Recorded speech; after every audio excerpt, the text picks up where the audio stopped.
Gortoz et meus, gortoz et peur,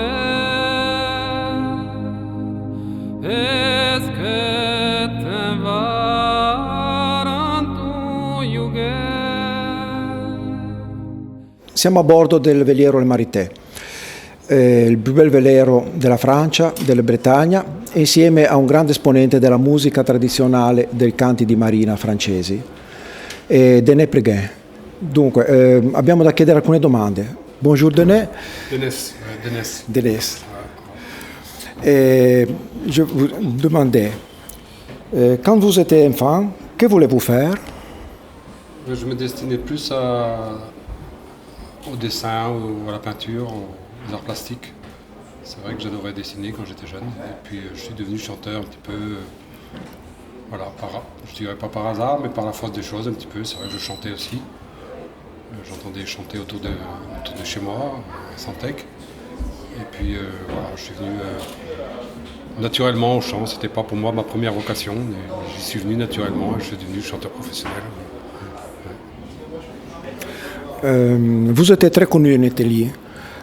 Aussi bien parce que je vous avais donné votre chanson Gortaren un film de football. C'est très connu en Italie. Oui, Les Seigneurs, c'est ça? Oui. Les Seigneurs? Oui, Les Seigneurs. Il y a eu aussi le même titre a été utilisé par Ridley Scott pour La Chute du Faucon Noir, pour Black Hawk Down aussi. Ouais. C'était un petit peu avant. Et après, il y a eu Les Seigneurs. Et c'est vrai que ce titre a eu une histoire un peu exceptionnelle par rapport aux autres, puisqu'il a été réutilisé ensuite, après Les Seigneurs, il a été réutilisé par la série d'animation South Park aux États-Unis aussi. Voilà, et puis il a eu l'occasion d'être employé aussi pour des reportages. Donc c'est une belle histoire, ouais. Ce titre a une belle histoire avec Lisa Gérard qui est en duo. L'île de la Molène. Voilà. Et c'était une belle aventure, ce titre-là. Il continue, il poursuit sa route, il poursuit son voyage. Ouais. C'est une belle présentation pour la musique bretonne, pour les chants de marins. Oui, parce que du coup, c'est un chant qui s'est fait, Gortoz-Arand, c'est un chant qui s'est fait entendre un petit peu partout dans le monde, par le biais d'Internet, mais par le biais aussi, surtout de ces films-là qu'on vient de citer.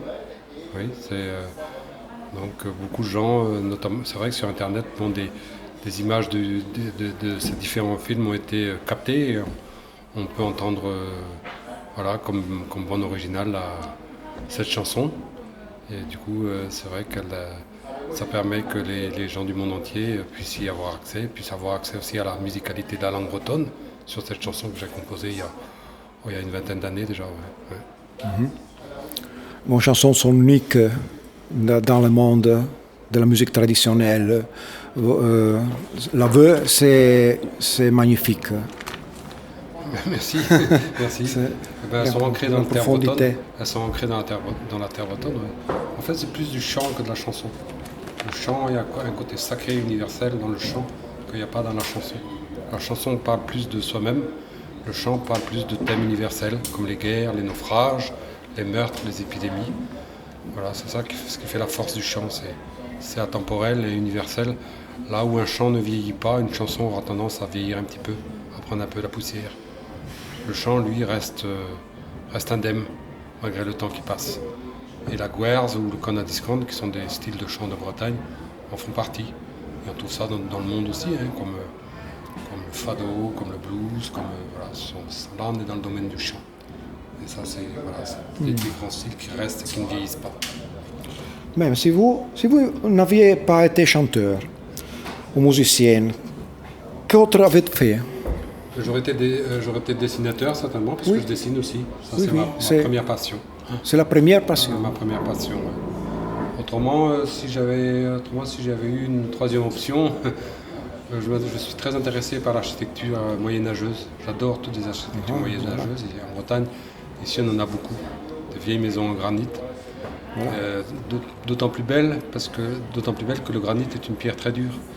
Donc quand on voit une sculpture sur une pierre, voilà, une maison en pierre de taille, on se dit que ça n'a pas la même portée qu'une maison du sud de la France en tuffeau par exemple, qui est beaucoup plus facile à tailler.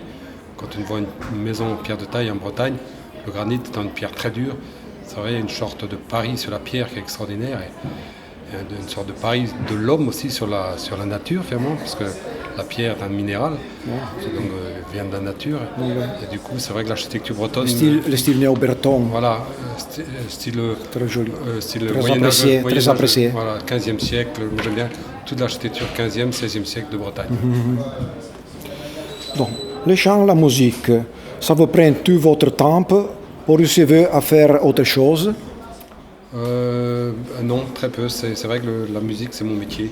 Tout, et je dessine aussi quand je peux. Sur la main. Wow. Je me suis remis à dessiner quand je peux. Je redessine.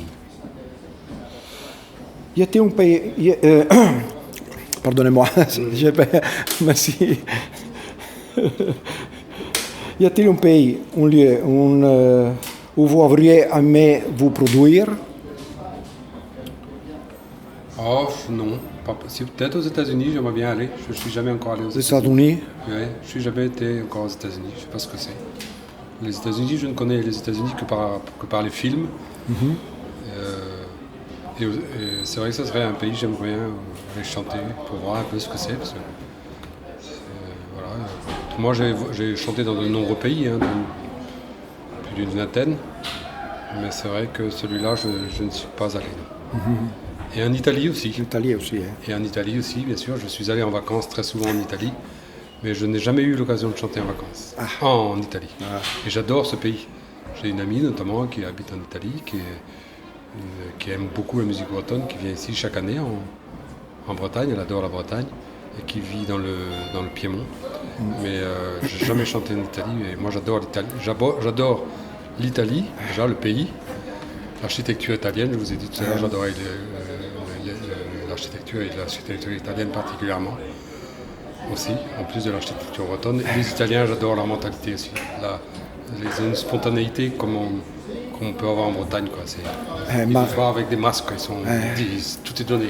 Malheureusement, nous avons peu de monnaie, voilà, c'est ça, peu d'argent. Voilà. Comme ici en France, c'est de moins en moins. C'est un problème pour la musique traditionnelle en Italie. Quel est le meilleur souvenir de votre carrière?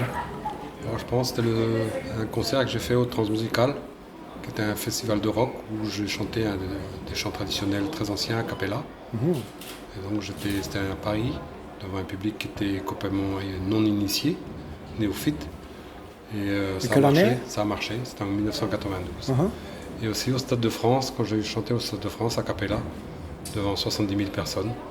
Et les gens ont repris en chœur le refrain. Et ça, c'est un grand moment aussi. Voilà, où on entendait 70 000 personnes et on n'entendait pas une mouche voler. C'est un moment très fort aussi. Bon, très bien. Alors, nous vous remercions de votre patience pour nous. Et aux prochaines fois. Peut-être en Italie, la prochaine fois, j'espère. J'espère en Italie, sicuramente. J'espère. Diamo l'appuntamento in Italia appena possibile ad Enneprighe. Kenavo. Au revoir.